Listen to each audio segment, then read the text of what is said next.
Hi, there's an often asked question uh, saying that no one in the family uh, that I am from has cancer, so am I cancer free? So the answer to that is no, because about in the literature, 38% of men and women who have no history of cancer in their families do have a chance of developing cancers at some point of time in their life. Why does that happen?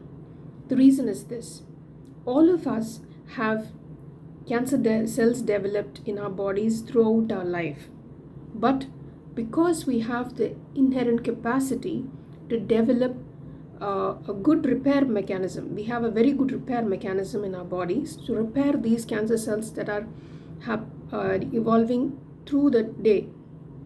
Why does these cancer cells develop in our body? It's because of the toxins, the environmental pollution, the radiation, the background radiation, and even toxic drugs or even normal drugs that we take, and chemotherapies and so on. So what happens in the DNA is that all of us have cells. We all know in our biology would have learned that we have cells which has nucleus, and in the nucleus there is a DNA that is a double-stranded DNA. It is like a twisted helical ladder, and there are two strands. If only one strand has a mutation, it is called single-stranded mutation. If two strands have mutation, it's called double-stranded mutation.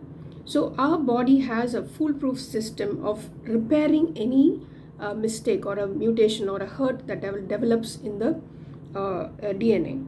Single-stranded breaks will be repaired by a base excision repair mechanism, and double-stranded by homologous repair mechanism and other mechanisms also. So there are some error prone mechanisms and non-error prone mechanisms.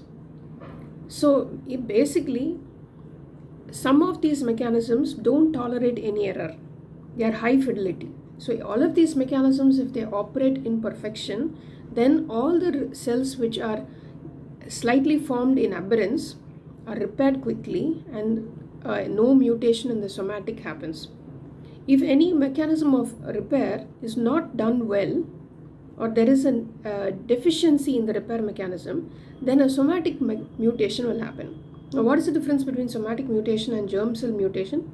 Somatic mutation, the error that happens, will the patient or the person doesn't propagate to another person. That is, if a somatic mutation happens, that particular person gives birth to a child, that child doesn't inherit that mutation. In a germ cell, the mutation happens in the gamete or in the germ cell. Therefore, those germ cell mutations, when that particular person gives birth to a child, there will be transfer of mutations to the child.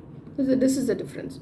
So when somatic mutations do happen because of error prone mechanisms of repair in our body, there is a chance of developing somatic mutations, which is carried forward, and more cells replicate, more mutation is being transferred to the replicated in the other cells, and cancer eventually develops.